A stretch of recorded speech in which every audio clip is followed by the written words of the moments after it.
All right, welcome everybody. Thanks for joining again this week. This week we're going to talk about networking. Just going to kind of have a little bit of a conversation here today about the impact that networking can have on the business in a few different areas. Over the years, I've had lots of people ask me questions, I think, about how I grew the business as quickly as I did without having a big sales team. And one thing that always comes to mind and usually becomes a kind of central component of my answer is just partnerships. I think oftentimes business owners really overlook the value of networking and just how much impact it has on many parts of the business. One being, of course, sales and revenue generation, but a few other areas of the business as well. Cost savings. Finding great people, a few other amazing things that can happen from networking. So I just thought I'd take a bit of time here today and talk through this, and then I'll also just leave a little extra time for some questions and comments as well. So getting started, I think the key thing when thinking about developing a bit of a partnership strategy, which I really would recommend that you document this as a strategy. Try to come up with something that you actually intentionally create a strategy for, but then also put time in your calendar to work on partnerships. I think it's something that, as a leader, as a business owner, or a leader in a landscape company, there should be time in your calendar every week to work on partnerships and relationship management once you've got the partnerships in place. So that does require block time in your calendar. So I think having recurring blocks in your calendar to work on this is super important. I think it will yield incredible results for years to come. And again, it's a lot cheaper than paying extra salespeople, and I think it's a lot more impactful for the business. So a couple things getting started with creating a partnership strategy, a few things to consider. I just wanted to talk through what that strategy should consist of, or some things to consider when creating one. So first off, step one in creating a strategy, I think, is really identifying who the potential partners should be in your specific business. So depending on what segment of the industry you service, really thinking through what those partners could look like. So I put a few examples here, but again, depending on exactly who your target audience is, this may vary a little bit. Local nurseries, material manufacturers, I think there's often a lot of opportunity here. You could partner with the source of materials, which again, this has a big impact on potential cost savings, but also you could get a lot of referral business from some of these suppliers as well. So there's kind of two big, I think, plus factors when it comes to partnering with material suppliers. Number one, better pricing, better service, getting your deliveries on time, getting the right products, getting the right plants, getting the right stone, for example, getting better pricing, of course, is always a factor. And then, even other specific things. It could be, maybe your local landscape supply that you work with all the time, just having a really good partnership with them so that you get the best delivery schedule, or maybe you make a deal where you don't pay skid deposits or something like that. There's so many little things that you can sort of optimize, I think, by really networking with your suppliers and really trying to work the bugs out of the relationship in a sense where you gain efficiencies, you gain better pricing, you gain better service, and you potentially get more referrals. And those should be reciprocal. So again, nurseries, aggregate suppliers, mulch manufacturers, natural stone suppliers, I think there's lots of opportunity here. Over the years, I can say that really having really good relationships with my suppliers had a big impact. So I would put as much effort into networking with my suppliers as I would with my customers, because they just had such an impact on the overall business. So that's an important one to keep in mind. Then designers, architects, engineers, home builders, real estate agents.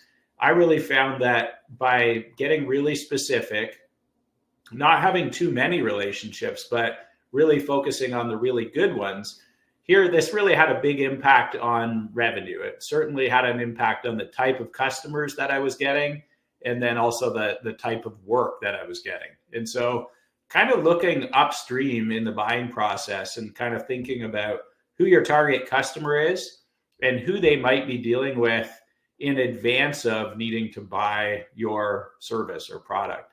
I think this is pretty important. So what I kind of tried to do, doing a lot of really high-end residential work, but then also doing a lot of environmental construction work and park construction work, I kind of had a varied list here of people that I would have to network with. So on the residential side, I really found that landscape architects, landscape designers, home builders, and real estate agents really changed my business. And not just sort of any partners, but really finding partners who have the same clients that I wanted. And so I was really looking for people that were involved in designing or building or selling real estate that involved houses that were, worth more than $3 million. And that allowed me to kind of get leads from the perfect market for the size of project that I was looking at.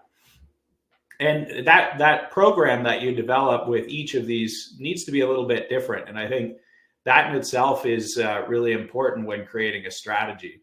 You actually kind of need a different strategy for designers, architects, and engineers than home builders. And again, a different strategy for real estate agents. And a couple examples here. If it were environmental construction that I was trying to get more work in that specific area, I would be reaching out to the engineers who provide that service to municipalities and developers. And so I would reach out to those engineers, ask them if I could do a quick lunch and learn, show them past projects, show them our capabilities, describe, some of the tools and equipment and resources and the training that we had in our company, what our capabilities look like, explain the type of work that we're looking to help out with, how we can really sort of benefit them in their overall process, whether it be helping them out with cost consulting, helping them out with value engineering, or just, helping them execute the work more efficiently so that their inputs during the construction process are minimized. And so lots of different opportunities, but with engineers, that was one. With real estate agents over the years, what I really focused on was working with agents that were selling really, luxury homes. And what we'd offer to do is provide drawings for them that would help them sell the house. So almost like staging drawings. So this would be, here's what the house could look like with some further investment. Here's what it would look like with a swimming pool. And so oftentimes these were drawings that were really kind of more aspirational for the home, just to kind of help sell it. But the nice part there was our drawings would be set up on the table as a staging feature, and they would see our name, our business cards, understand what the property could look like. The best part is other real estate agents tend to go through these open houses. So very quickly, you can kind of spread your name and your brand in that luxury real estate market. And before you know it, you've got most of the agents kind of reaching out to help you with this staging process, which definitely leads to lots of work in the luxury real estate market. Quite often when, homes trade, there's some investment planned for upgrades. And in the luxury market, that's even more prevalent.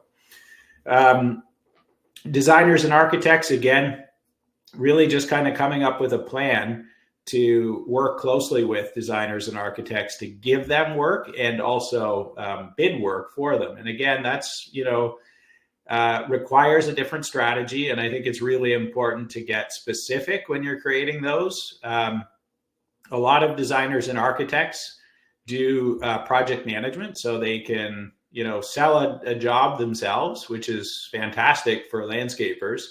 if they go and sell a customer on a design and they offer to manage the construction process, they're going to collect bids from maybe 2 or 3 contractors. Ideally, if you're working with really good designers and architects, they're not taking a lot of bids. They're helping justify the price, professional level service. And I think one of the best parts here is the opportunity for you to add value for the designers and architects that you partner with is pretty real. When architects or designers do manage projects, even home builders, kind of the same thing, oftentimes they're getting a percentage of the billing. And so if they're charging 10 or 15% of the construction cost, they obviously want to partner with contractors who can get the work done, but contractors that can do it efficiently on schedule with as little input as possible from them. And so obviously, if they're making money on a percentage basis and they don't need to micromanage you as a contractor, and you can get the jobs done faster, there's a pretty big return on that relationship for them. And so when I would go to sell to architects, I would often sell the fact that we're going to get the work done a lot faster with a lot less day-to-day management, because we've got a well-trained staff, we're well-equipped, we've got a project management model, we've got technology to help improve the day-to-day operations, and we're really going to end up getting these projects done faster. So I would often say, would you, if your management fee is $40,000 for this project, would you rather it take 8 weeks or 16 weeks for another contractor to do the work? Because obviously time is money, and I would really focus on selling that component. And so I always found that designers, architects, engineers, home builders, and real estate agents gave us more work than any other channel partner. But again, a very, very specific strategy for each. And I think spending time, doing lunches, doing dinners, going to sporting events, spending time with them outside of day-to-day hours, build the relationship, and see what happens. I think there's a lot of recurring revenue that comes from this. There's just a steady stream of projects coming through these relationships. And for me at peak, when we were really booming in the spring and summer months, I had $300,000 a day worth of work happening in my company. So we needed a lot of pipeline in order to keep feeding that machine. And so having the right relationships with these different groups of partners would kind of ensure that we had lots of work coming at us, that we didn't have to bid really competitively in the market, because these people were sort of justifying our pricing and letting the market know that we were the right contractor for them. So made it a lot easier to just keep filling that pipeline with work. And again, like when you're trying to sell $1.5 million or $2 million worth of work a week, you need really good relationships feeding this. And I think it's really difficult to do this with a sales team that have to go out and try to find all these jobs, because oftentimes the jobs are coming through relationships upstream of us landscapers getting involved. And I felt like our pipeline was always full because the buyers were already dealing with designers, engineers, home builders, and real estate agents before they ever consider landscaping. And it just made it so much easier to get leads and maintain a really high close rate. I like to run with like an 85 to 90% close rate, which meant we weren't really spending much time with anybody that we weren't going to work for. So we didn't have a lot of wasted energy when it came to estimating and selling. And that was largely because of these type of partnerships. So I really can't say enough about that particular category.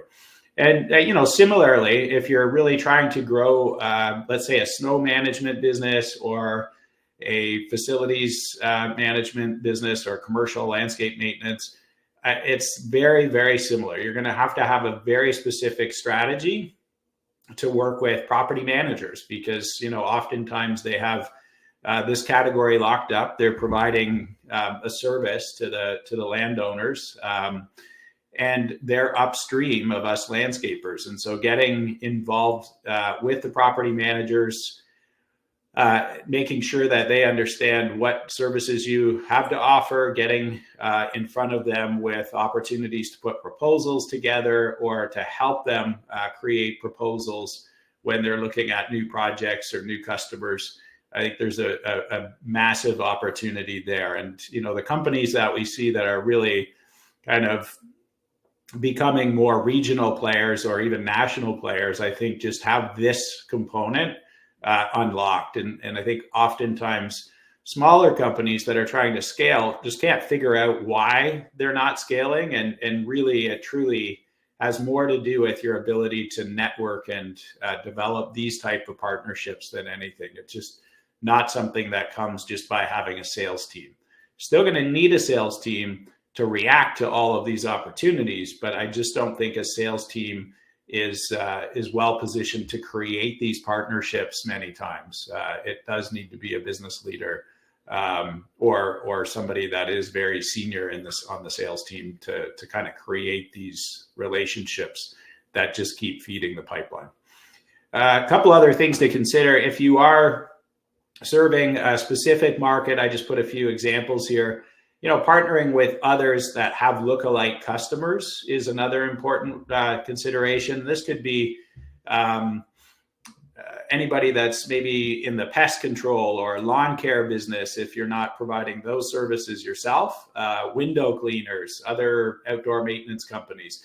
If anyone that has kind of a lookalike customer, I know over the years, car washes are good. If you've got a local car wash, the people that are going into the car wash to have their car washed and detailed, they're typically the same type of people that would hire a landscape maintenance company, for example. And this could be something where you partner up in a very unique way, where maybe you speak to the car wash company, get a few free tickets for each customer. That gives them some new customers coming into their operation to try out their car wash service. And it's a kind of a bonus for you because you can give your customers maybe that you're doing a project for a free car wash because you're going to make their cars dusty or their neighbor cars dusty.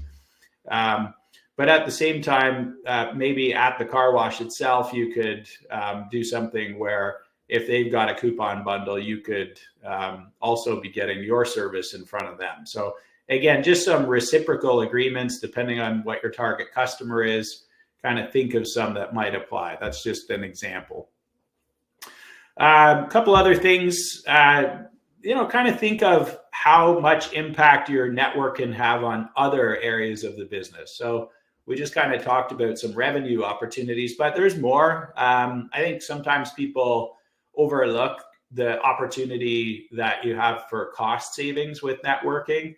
And again, we kind of talked about material suppliers off the start, but this could be more tapping into some networks that you're a part of or trade associations, which I think everybody here knows I'm a huge fan of trade associations for many, many different reasons. You know, obviously the peer networking effect is a big one, but on the cost saving side of things, the trade associations have created some incredible programs, whether it's buying equipment or fuel, insurance, benefits, buying trucks, training programs, software, could be anything. At the end of the day, I think tapping into those discounts that other networks have already created, I think is a big, big opportunity that is often overlooked. And when you are part of an association, actually getting involved and going to the meetings, like if there's going to be 6 monthly meetings throughout the year, make sure you're there and make sure that you get to the events that they are holding, because I think there's a lot more benefit from actually being present. And I think oftentimes people join associations and say, well, I'm not getting anything out of the association. And it's kind of comical when I hear that, because I think like the whole point of joining is to get involved and create the value in the association. And so In all my years being in a trade association, I always made sure to sit on a committee or on a board so that I could create value for myself and for others who are there. And again, being involved, you learn what is available, and then you also help fill the gaps if there's not enough value in any specific area. But again, when you're part of the association, you can tap into the network effect, and that requires being involved.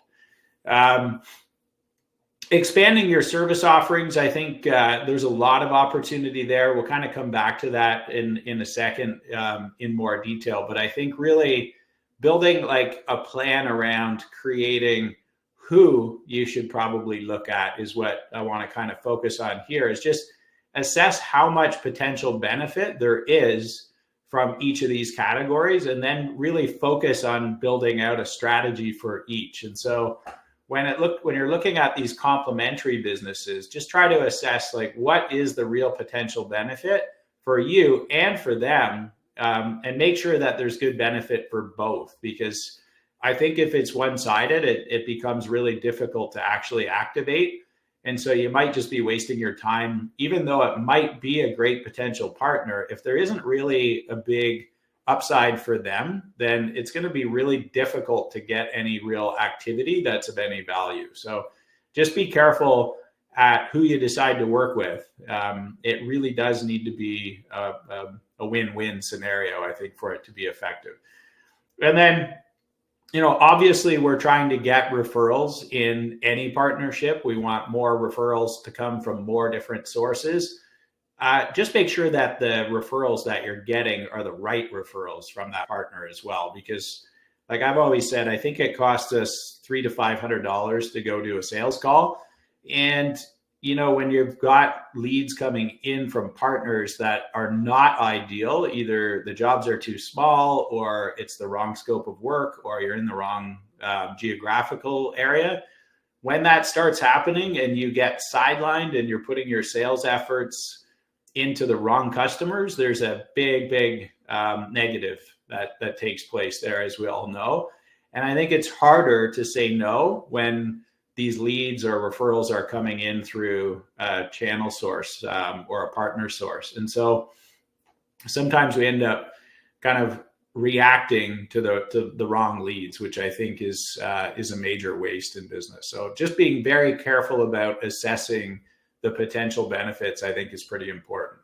So on that sort of enhanced expertise piece, this often ends up looking like subcontractors or partnerships.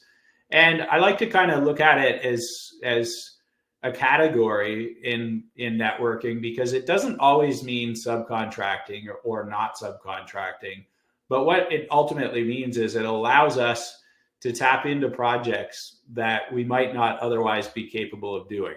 And some good examples over the years as my company evolved from, I started with a pickup truck and a wheelbarrow and evolved into a top 100 company. And that didn't happen without some evolution over the years. And so in order to get to those bigger, more luxurious projects, or those larger government projects, parks, public space, environmental construction, all of these things, over the years, I needed to tap into some experts to help me get some of those projects under my belt, so that I could build a portfolio of work that would allow me to sell more of that in the future. And so oftentimes people don't really think of how important those relationships are in your network when trying to evolve the company and be the company that you want to be in the future. I think that's why it's so important to have a 10-year plan. Like, what do you want your company to be 10 years from now? Because that allows you to decide who you need to really kind of partner with in the short term in order to open up those doors for the future. So find carpentry work. If that's not an area that you're capable of, you should have a partner. And you might be subcontracting, or you might just truly be teaming up on projects. Like, maybe there is no financial upside for you in the early days, but that's setting you up for much better projects in the future. And that could be, if you're going to go and do a $1 million backyard, there's probably going to be a couple $100,000 worth of fine carpentry, and there's probably going to be $100,000 pool there, and there's probably going to be $150,000 worth of stonework. But if you don't know how to do any of that work, then I think you're going to need either partners that you can give the work to or subcontractors that will do it for you. And it might be a combination of the two, just knowing that you're building for the future, and that portfolio that you're going to develop by having this network of people to work with is going to get you into that market in the future. I think that's really valuable when really trying to evolve your capabilities as a company or go up market and start to do larger projects for more luxurious properties or just larger scale projects in the case of public work or commercial work. Another one that I found really good was companies that did irrigation and lighting. People that specialized in that work quite often gave us a lot of referrals. We were also able to give them lots of jobs on a subcontract basis. And so I think on an ongoing, just really thinking of the type of work that you want to be doing now, next year, 3 years from now, 10 years from now, really thinking about how to build out that network and really develop the relationships that you need to enter the market, service the market, and then, continue to grow that market presence. I think it's a key area to look. Once we've decided, who our partners are, whether it's to grow revenue, save costs, or enhance our expertise, I think it's really important to have a kind of plan in terms of how we're going to manage those relationships, just to create some good, clear expectations early on. And so that could be developing partnership agreements, just basics. These don't need to be big, complicated legal documents. I doubt you're ever going to need to use it for that, but you never know. Ultimately, this is just to create a good relationship. We want to know who's doing what, roles and responsibilities of both parties, what the expectations are. If there's any pricing discounts or standard revenue sharing to be had, we want to make sure that that's documented and that it's clear and that it's legal. There's definitely laws against hiding costs, and in some cases, other people's contracts, like for example, architects and engineers, depending on what their contract states, it may not be actually legal for you to be paying somebody a percentage of revenue if they've already charged for that and told the customer that there wasn't any hidden cost. So being clear on what the agreements are with your partners is really important to make sure that you're not ever sort of crossing a legal or even a moral line, so that you can be transparent with everybody that you do business with. If somebody wants to charge a 10% management fee for me doing a project, that's completely fine, but I want the customer to know that. I don't want there to be any secrets or anything that I need to hide from the customer. That's just not a good, healthy way to run a business. So being transparent is key. Making sure that quality standards are really understood, that, if we're going to subcontract work, that there's a standard that we're expecting, whether that be standardized construction details, standardized written scope of work for different types of projects. We just want to make sure that that's always going to be clear, because we want good long-term relationships, and obviously we want to be able to deliver on what we promise to the customers. And again, the legal and liability issues, I think anytime you start a partnership, you just want to kind of consider what the risks are. This is why it's such an important thing to have a lawyer that you work with regularly. As you get into partnership agreements, it's worth just having a quick conversation with your lawyer and get them to remind you of any potential risks or liability issues that could arise. And then, always protect your intellectual property. If you've got ideas or processes or information that you're sharing as part of this relationship, you just want to make sure that's protected in whatever way it's needed. So again, just kind of checking that box is an important one. And then I think as part of that overall agreement, when you start to decide what you're going to do with some of these partners, it's just good to have clarity in your scope on that agreement as to like what that's going to include. And so your collaborative strategies, I think, are pretty important as you build out this partnership strategy for your landscape business.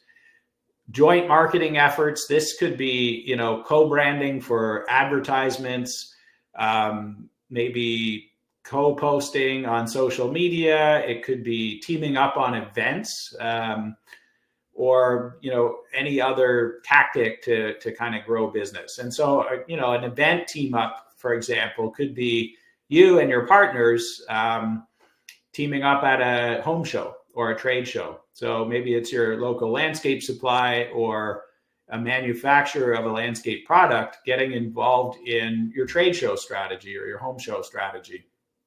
And so if you're going to build a big garden at an upcoming home show, speak to all of your suppliers and ask them if they're willing to partner by maybe either loaning you materials or discounting materials, or maybe even giving you materials that could contribute to the garden that you're going to put in a home show, for example.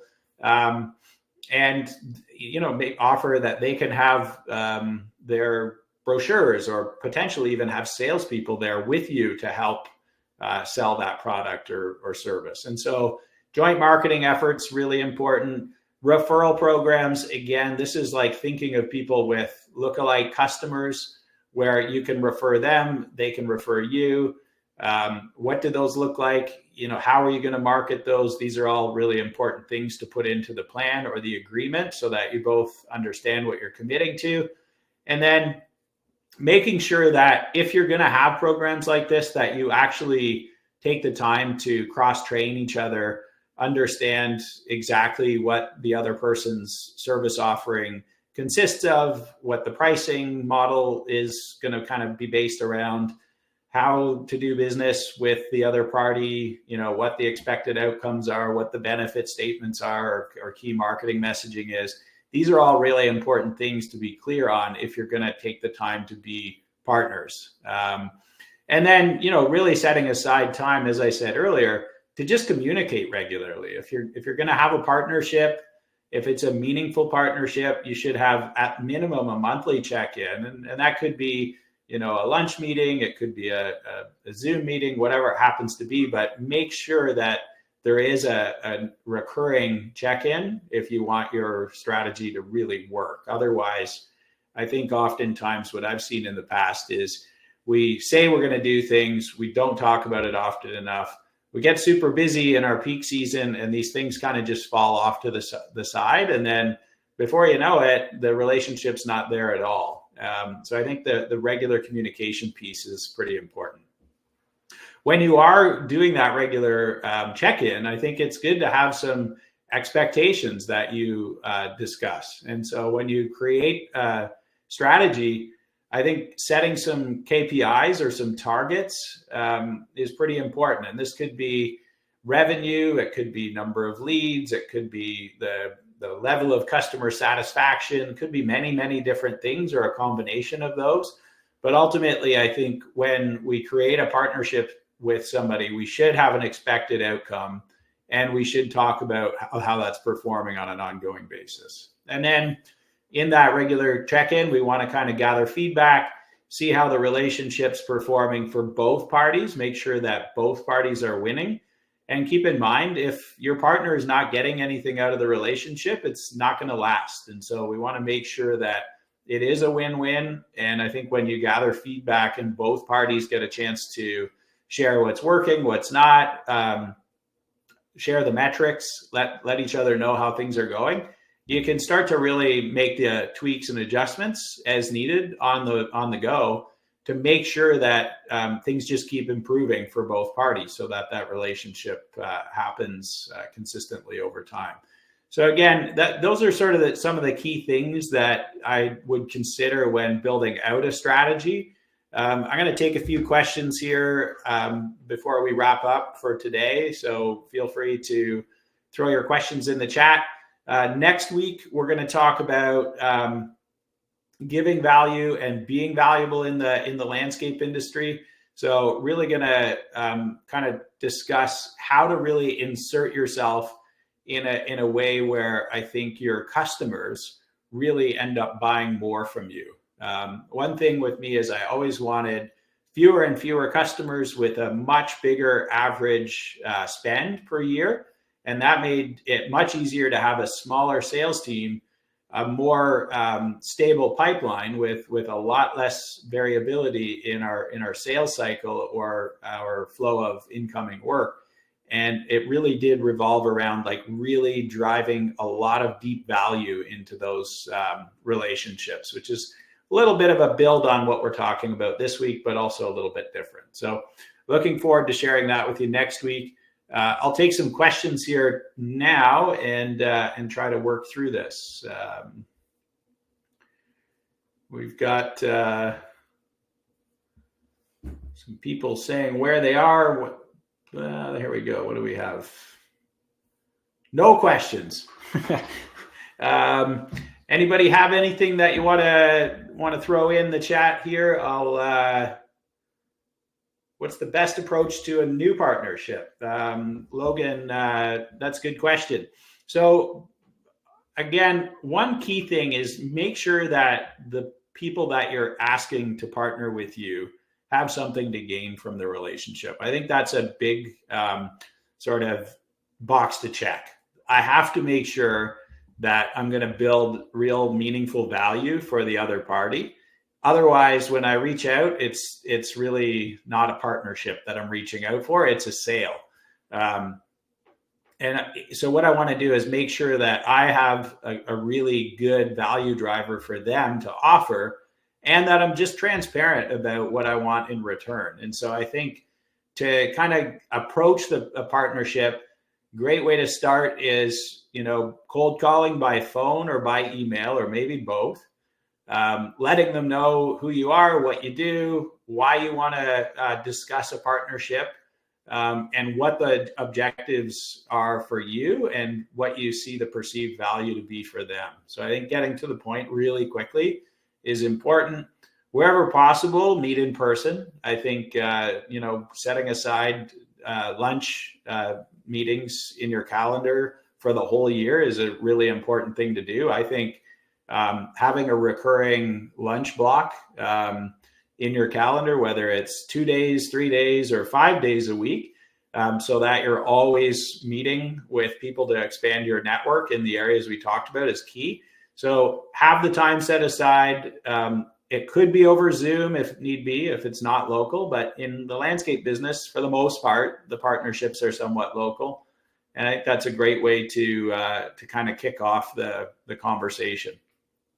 And then just be honest and transparent in your approach. And I think, try to flesh things out. And then if you've got a strategy created in advance, like we talked about here today, I think you're kind of prepared to start to discuss next steps. And I think that the quicker you get to creating a basic partnership agreement that you kind of circulate and agree upon, then I think you've got something to roll ahead with.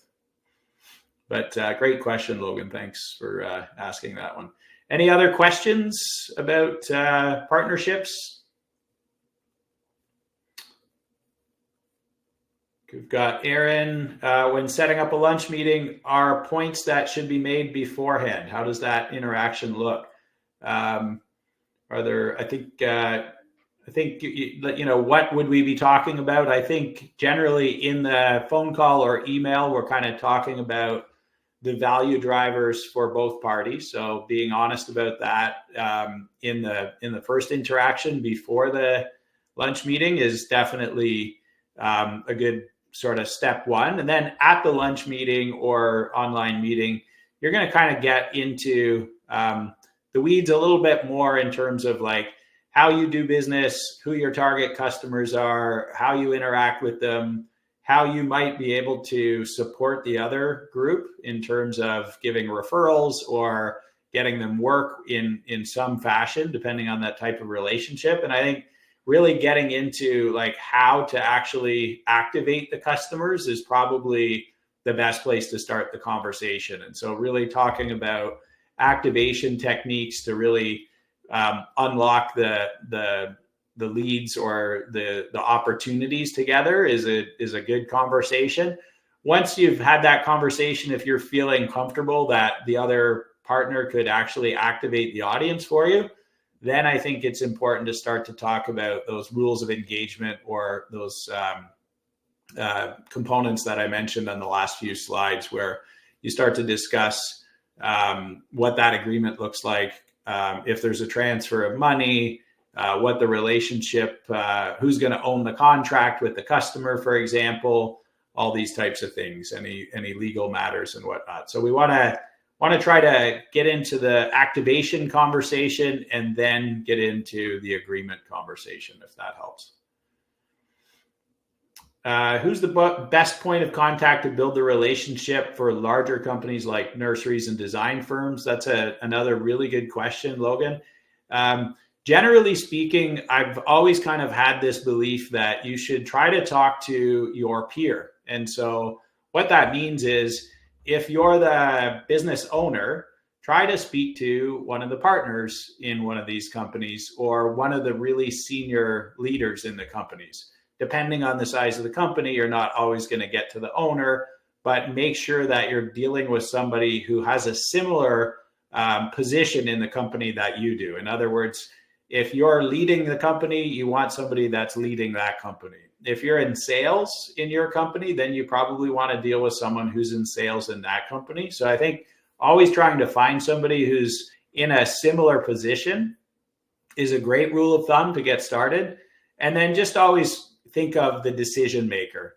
Ultimately, the question you're asking will always have a decision maker attached to it.